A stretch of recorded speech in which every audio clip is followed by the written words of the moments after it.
All right, welcome everybody to Learn Mosaic Knitting. My name is Dana and I'm the editor of Fave Crafts. I'll be emceeing today's class with Christy, who is our instructor. A couple of housekeeping things before we get started. We are recording the class right now and we are emailing that recording out tomorrow to everybody who's registered. So keep an eye on your inbox. It'll be an email from Fave Crafts via Zoom. And that will have the recording both on our website and on YouTube. And then you can use the Q&A feature to ask questions or the chat. Sometimes the chat moves a little quickly, so we might miss something in there. So if you really want your question answered, the Q&A feature is a good place to do that. So those are our two little housekeeping items. I want to go ahead and thank our sponsor from today's class. I think our little bubbles are covering up some of the info here. Hopefully it's not, you get the gist looking at this slide, but I Like Knitting magazine is a digital magazine, publishes 6 times a year, and new subscribers can save 90% off a 1-year all access membership to the I Like Knitting Gold Club. So what that means is you get access to hundreds of patterns. There's no advertisements. You'll get 6 digital issues, upcoming issues, and you get access to all of the previously published issues. So it's kind of a great facet of a digital magazine subscription. So you can get that special introductory offer at ilikeknitting.com/virtual23. And I will drop that link in the chat in a couple minutes here. So I'm going to introduce our instructor now. Christy Levy has been working for Prime Publishing as an editor for All Free Knitting since 2015. She started, like many knitters do, with a garter stitch scarf and taught herself everything from cast on to bind off using All Free Knitting, YouTube tutorials, and countless hours of trial and error, tinking, frogging, and experimentation. It did not take long for her to dabble in the art of pattern design. She tends to knit Fair Isle designs or socks. And with that, I'm going to stop my screen share. And I am going to turn it over to Christy. All right. Hi, everybody. It's so great to be here today, and I'm really excited to teach you about mosaic knitting. So I guess let's just get started with what even is mosaic knitting. So mosaic knitting is a type of color work in which you are using 2 yarns at least to create a sort of color work design. But in each row, you are only using 1 color, and that sort of differentiates it from something like stranded knitting. Whereas like you may have blue and white, and you have to knit 2 in blue, knit 3 in white, knit 2 in blue. In mosaic knitting, you're only ever knitting with 1 color and slipping the other color from a previous row. And it still gives you a really cool effect. Mosaic knitting can be done in garter stitch or stockinette stitch. Obviously, the only difference there is that garter stitch, you're going to be knitting on the wrong side rather than purling, like in stockinette stitch. So if we want to move on over to the hand cam, I can show some examples. So firstly, here is one such stitch. It's a very simple one. You can sort of see, if you look at each row, which ones were knit just in purple and then which ones were knit in purple and then slipped in white, or vice versa, knit in white and slipped purple. So you can see that each row used only 1 color of yarn. And you can see it a little bit better on the other side just by viewing these floats and seeing how each stitch, where it comes up, has been pulled up from the previous row. Here is an example of a mosaic pattern done in garter stitch. Now, you might recognize these guys from some of the promotional materials, but despite being done in garter stitch, the one difference between this and just a simple garter stitch swatch is that although it lays flat, which is very nice, it does still have a wrong side, and we will get to that as I show you the current pattern that we'll be working on. And speaking of that, this is the pattern that we will be working on today. It's a really simple, really fun and addictive little like ladder stitch, or like stairs, I guess you could call it. And in this pattern, you will end up slipping both colors and knitting both colors depending on which row that you are on. Whereas in some mosaic patterns, you'll only ever be slipping 1 stitch. And I recommend going with a very basic color yarn like white or cream or tan, and then something a little more bright and fun. But something that I did recently that I thought actually gave such a cool effect was trying a variegated yarn along with white. I very purposefully picked out the ugliest skein of variegated yarn that I could find and decided to just give it a test knit along with white. And I'm actually kind of obsessed with it right now. So feel free to do that, but I highly recommend against 2 skeins of variegated yarn. That's just going to be a little too crazy. So before we get started on trying out a pattern in which I will give you the rules of mosaic knitting, let me just go over some of the materials that you're going to want here. So as I mentioned, 2 colors of yarn. You can use any weight that you would like, but I would definitely recommend either DK weights, worsted weights, or bulky weight just for ease of access. It can be a little bit fiddly to work with lighter yarn weights. You're going to need a pair of needles that match the yarn that you are working with. So right here, I have a set of size 8 knitting needles, and you will notice I am working with circulars, but that is absolutely not necessary. You're going to be knitting flat. You can use straight needles if you want. Totally fine. I just find it easier to work with circular knitting needles. They're a little bit easier for me to balance. And then you're going to want a pair of scissors so you can cut the yarn at the end of your swatch, scarf if you decide to make it longer, whatever you would like, and of course a tapestry needle to weave in all your ends.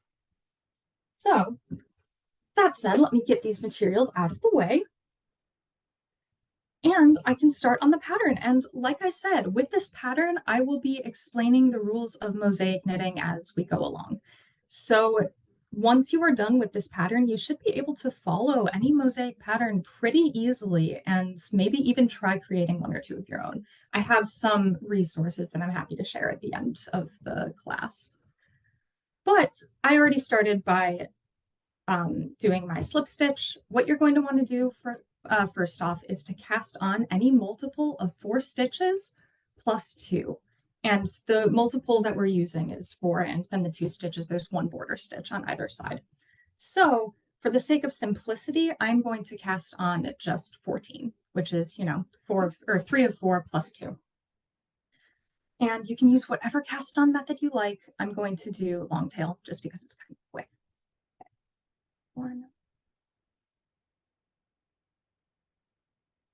2, 3, 4, 5, 6, 7,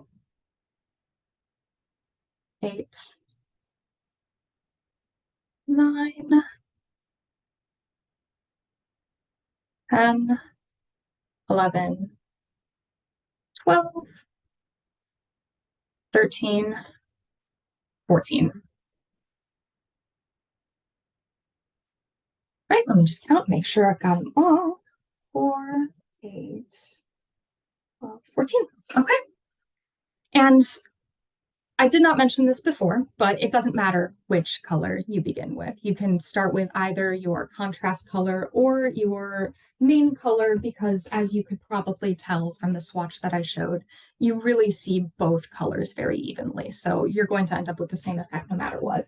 But for simplicity's sake, I'm going to refer to the blue yarn as our contrast yarn and the white yarn as our main color.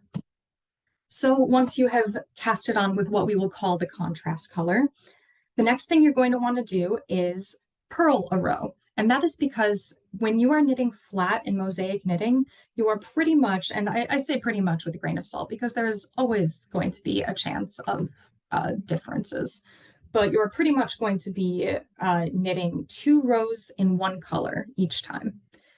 So we're going to consider our cast on as row 1 and purl our next row because we're making this guy in stockinette stitch and we are on the wrong side.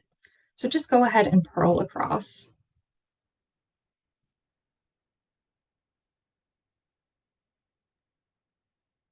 I apologize that I am a thrower and not a continental knitter. I know it is slower and a lot sloppier to look at, but I've tried to get into continental knitting and I just can't do it. That's great. I think folks like seeing the stitches done, more slowly. So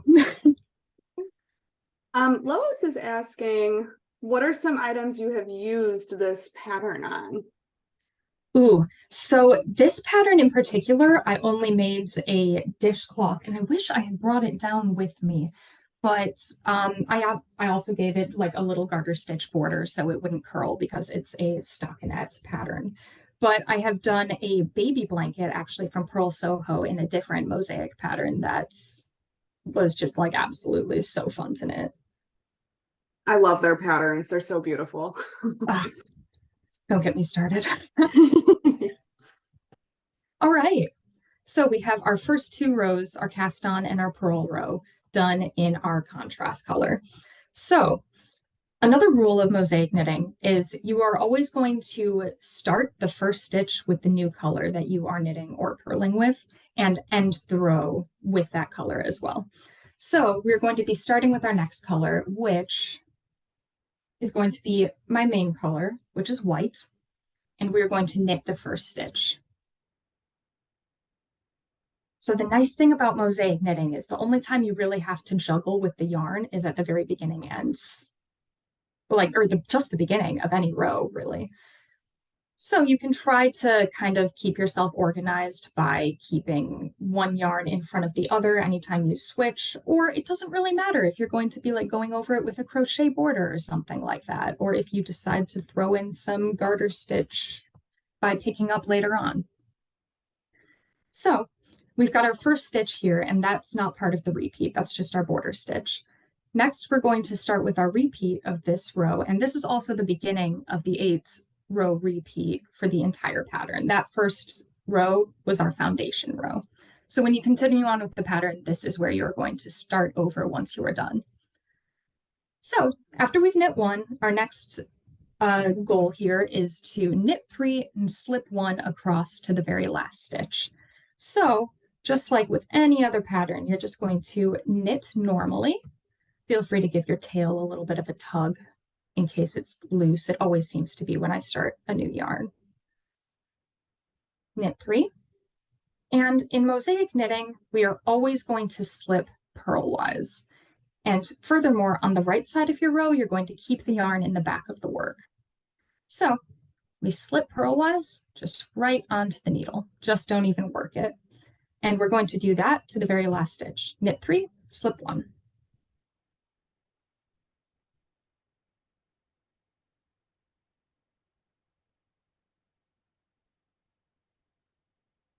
Slip 1.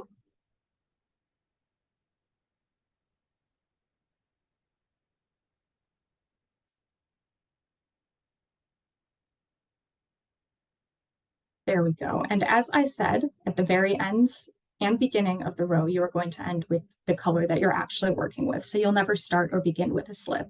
So we're going to knit 1. And you have already done your very first row of multicolored mosaic knitting, which is super fun. We're going to go ahead and turn our work and work on the wrong side. Now, for all wrong side rows in this pattern and in most mosaic knitting patterns, you are just going to follow what you did on the previous row, except for whatever pattern you're doing. So for instance, we're on stockinette stitch. So we are going to purl everything that we knit in the previous row and still slip everything that we slipped in the previous row. If you were doing this in garter stitch, which is absolutely something you can do, you would knit these instead and still slip the slips. But we are going to purl. So we'll purl the first stitch, and that makes the repeat for this side, slip 1, purl 3. Now, just like with the right side row, you're going to slip purlwise, but this time you're going to keep your yarn in front. And that's because since we're working on the wrong side of the yarn, all of our little floats are going to end up on this side. And that way you don't sort of ruin the pretty color work pattern on the front with any ugly floats. So we're going to go ahead and slip and purl 3.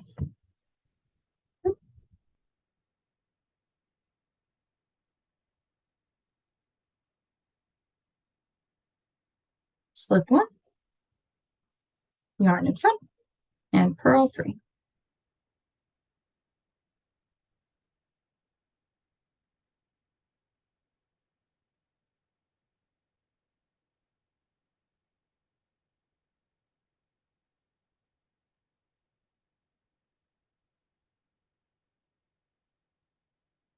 And just like with the right side, you're going to end with a normal stitch with the current color. And you can see mine is extremely loose because that is where we added the color for the first time. So I'm going to give it a little tug, make it look a little nicer, and turn it around.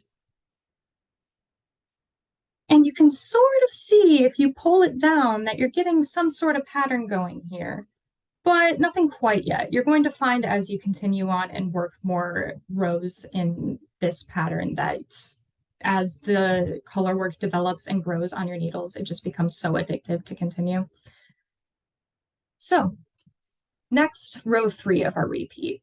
We're going to switch now to our contrast color because like I said, we always do 2 rows in each color. And we're going to start with a knit, just like we did before. And the repeat for this guy is going to be knit 2, slip 1, knit 1. So we will knit 2. And this time we're going to slip this stitch. Purlwise, yarn in back. And knit 1. And see, that way we don't end up slipping a stitch of the color that we are currently using. So knit 2.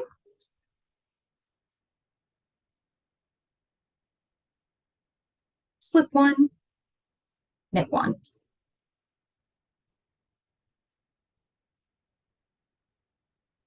Knit 2. Slip 1, knit 1, and end our row with a knit 1.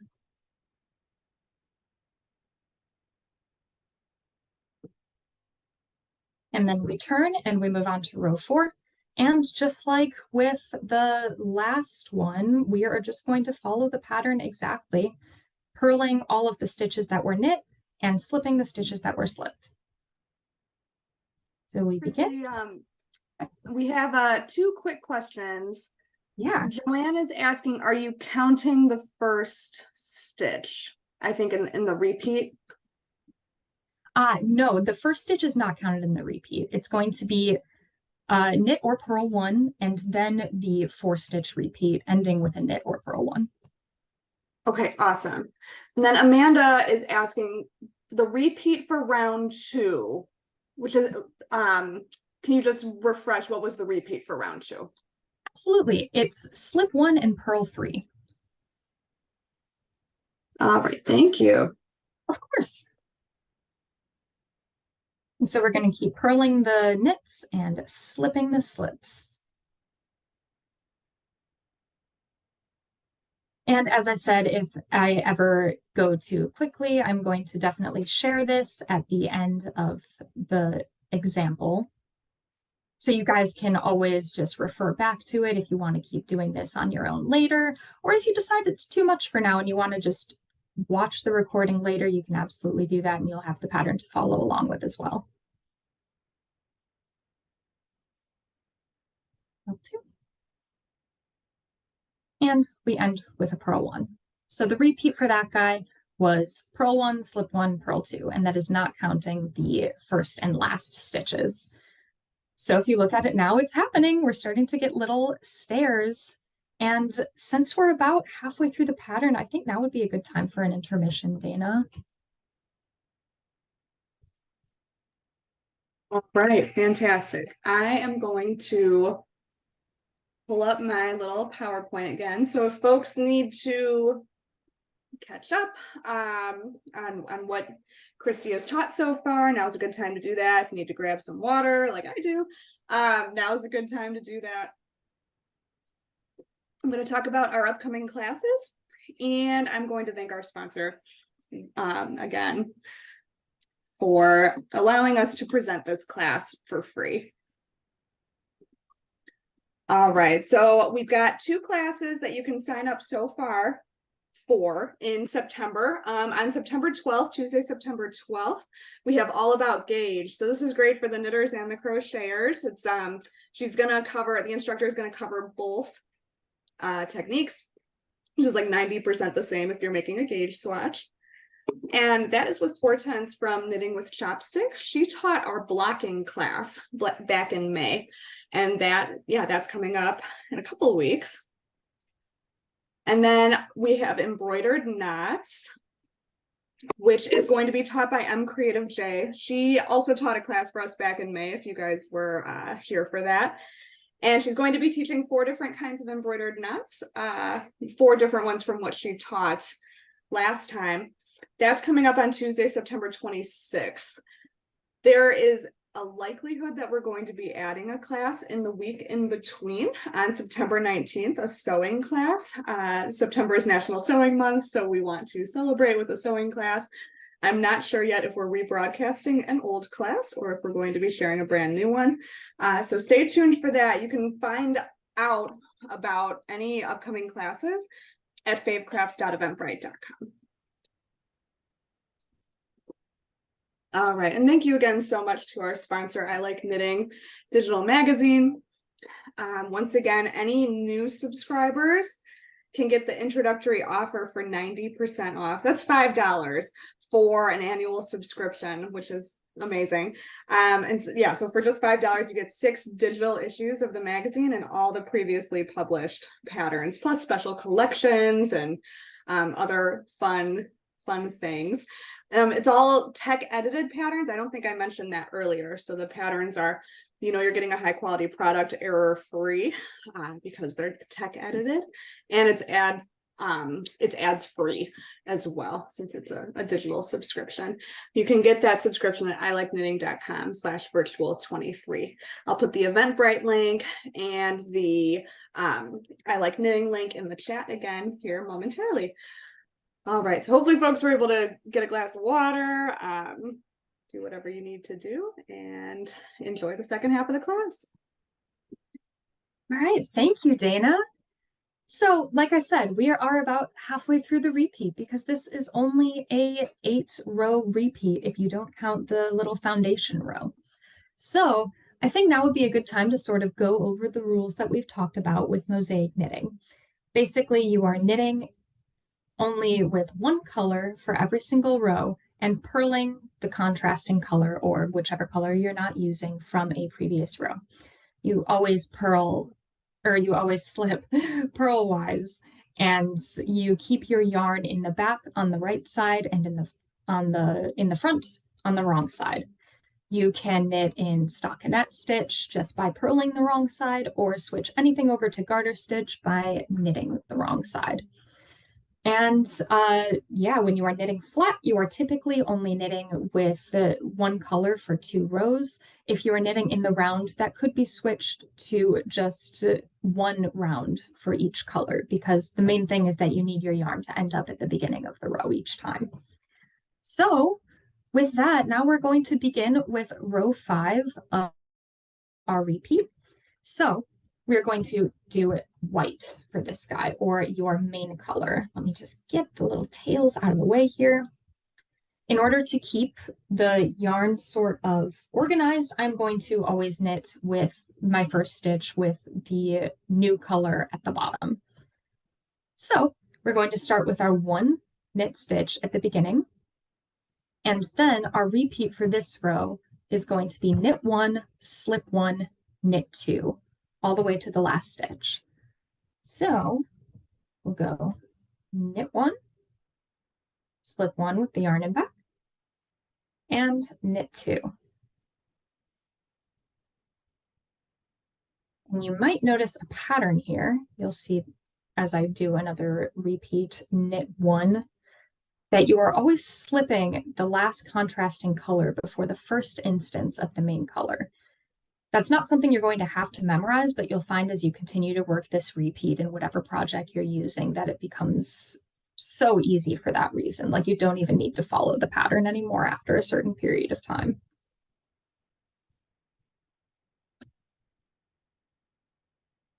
Slip 1, knit 2, and we end with a knit 1. Christy, Joanne is asking, is this stitch also known as the window pane stitch? Interesting. I haven't heard it referred to as that before, but it's totally possible. I believe when I first saw this stitch, it was referred to as like stairs or something like that. But yeah, I'd be interested in seeing for sure. For the next row, again, since it's the wrong side, we are going to purl the knits and slip the slips with the yarn in front. Another thing that makes it really easy on the wrong side row is you just know to purl the color that you are currently working with and slip the color that you are not currently working with.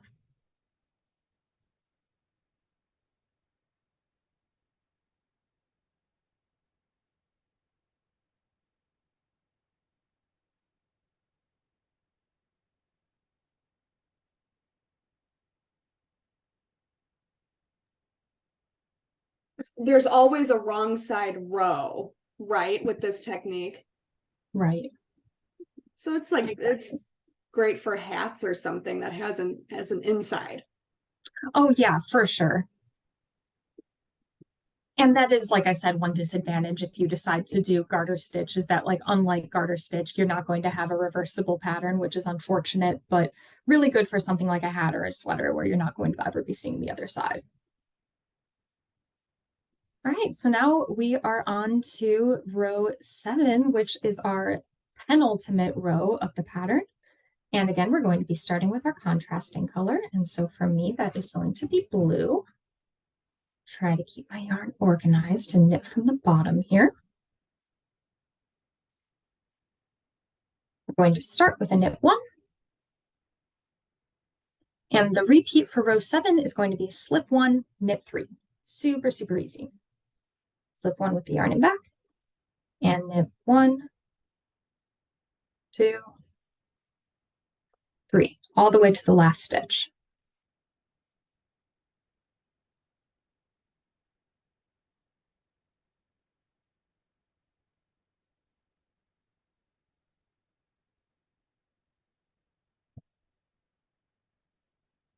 After you have slipped a stitch, try not to pull your yarn too tight because you might end up puckering your yarn. And I'm horrible about this. I have such a tight gauge all the time. So try not to be like me. And end with a knit 1. And then for our very last row of this pattern repeat, we are just going to do what we have been doing. And with the same color, we are going to purl the first stitch and then purl the knits and slip the slips. So this time we have a repeat of purl 3 and slip 1. Said this a million times, can't emphasize it enough. Be sure that your yarn is in the front when you are slipping on the wrong side. Very easy for muscle memory to take over and to swing your yarn to the back.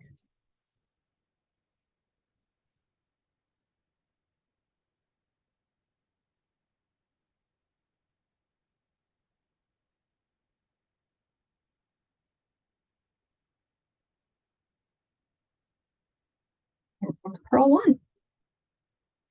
Now, those last 8 rows are what you are going to repeat all the way to the end. And if you would like to give it like a nice even bind off to look similar to your cast on, you're probably going to want to knit 1 row in your contrast color and also cast off with your contrast color. Or you could do it in your main color. Whatever look you are going for will look lovely. But now you can start to actually see the pattern growing on your needles. And this is what I mean when I say that mosaic knitting is so absolutely addictive. I love stranded knitting and fair isle knitting, and I do it all the time, but it's a struggle sometimes to juggle the yarn throughout each row. But you get sort of the same effect of like, ooh, I want to see the pattern grow on my needles without quite having to juggle quite so much. And yeah, as I said, I will share the pattern in the chat. And I would also like to share a couple of links for mosaic knitting in particular. So firstly, here's the pattern. And we'll be sure to put that description on the class information when it is available for streaming as well. And as for the resources I wanted to share, if you have any interest in knitting a mosaic pattern that isn't this one, this guy is really fun for getting a pattern completely randomized for you. You can put in however many stitches that you want to start with, however many rows you want the pattern repeat to be. Super fun. Just remember that you're going to have to keep in mind the rules of mosaic knitting, which is starting and ending each row with the color, and you'll have to remember which rows are knit, which rows are purl. If you're just doing garter stitch, then you're knitting both ends. But that does give you a nice, good little basis of a pattern, which is fun. And secondly, if you decide to create a mosaic pattern on your own, not using a randomizer, this next guide is super fun for validating your mosaic knitting pattern and making sure that what you have put together will actually work well in a mosaic pattern. Because you don't want to end up in a situation where you end up with your yarn like dangling halfway through a row, and then you're at the beginning of the row and you need your yarn, and suddenly you have to pull it all the way from the middle of the last row. That's a really helpful tool for that. And with that, that is about all I have on mosaic knitting. So Dana, I don't know if you want to share more about our sponsor. Yeah, we've got, let's see, one or two more questions. Oh yeah, please. Let's see. Laura says, is this easily done in the round? Yes, mosaic knitting is absolutely easily done in the round. Like I said, I wish I brought more examples. But in the round, actually, you probably won't also be needing to have one row or round or two rows or rounds in the same color. You can probably switch colors every single round if you want, because the main thing is making sure that the yarn starts at the beginning of the row. So as long as you begin each round with the color that you are working with, it is not a problem at all. And actually it's kind of ideal because like we said, there's no right side, or there's no reversible mosaic knitting, at least not to my knowledge. I mean, I'm always learning. So you're going to have a wrong side. Knitting something in the round kind of reduces the possibility of seeing that wrong side. Right. See, Joanne says she realized window pane is more carrying the slipped stitch up 4 rows. Oh, interesting. I'd like to see that. I wonder if that counts as a subset of mosaic knitting or if it's its own thing. Yeah, very cool. All right. And for folks who, so we have the pattern in the chat and the links mentioned. I'm going, as Christy mentioned, I'm going to include the pattern in the page on Fave Crafts. Oh, awesome. Okay, so I'm like reading and speaking at the same time. I apologize. So yeah, you'll have that pattern. If you can copy and paste it right now into like a Word document, or you'll get the pattern tomorrow. So it'll be available, as well as those links for creating your own mosaic design. Judy's asking, will we receive a playback of this webinar? Yes, you'll get it in about 24 hours to your email. If you follow us on YouTube, the Fave Crafts YouTube channel, you might get to see it a little sooner because I upload the video right after this. So you might see it in a couple hours instead of the next day. So it's just, if you just search Fave Crafts on YouTube, that's a little hint as well. Joanne says she has a sample of the window pane. So Joanne, if you want to email us, I can pull up our let me pull up our contact information because I've got that on the slideshow. So Christy and I both work at Prime Publishing, as mentioned. So you can contact either of us at our email addresses here. So I'm Dee Neild at primecp.com. Christy is K Levy at primecp.com. And thank you again to our sponsor for again enabling us to provide the class for free. That's ilikeknitting.com/virtual23 to sign up for an introductory subscription at that 90% discount. And I see a couple more questions came in. Okay, great. It says, can you do mosaic knitting with more than 2 colors? So I have only ever done it with the 2 colors. I imagine working mosaic knitting with 3 colors could be done in theory. It probably does get very messy and difficult. That's actually something I could see being easier to be done in the round because you probably don't want quite so many rows in between each color being used. So if you're in a situation where you can only, or when you only need to do one round per color, you're probably not going to end up having to pull up quite so much yarn before using the next color. But yeah, I imagine that's probably a possibility. Maybe we'll have an advanced mosaic class or something in the future with 4 colors or whatever a pattern would call for. Oh man.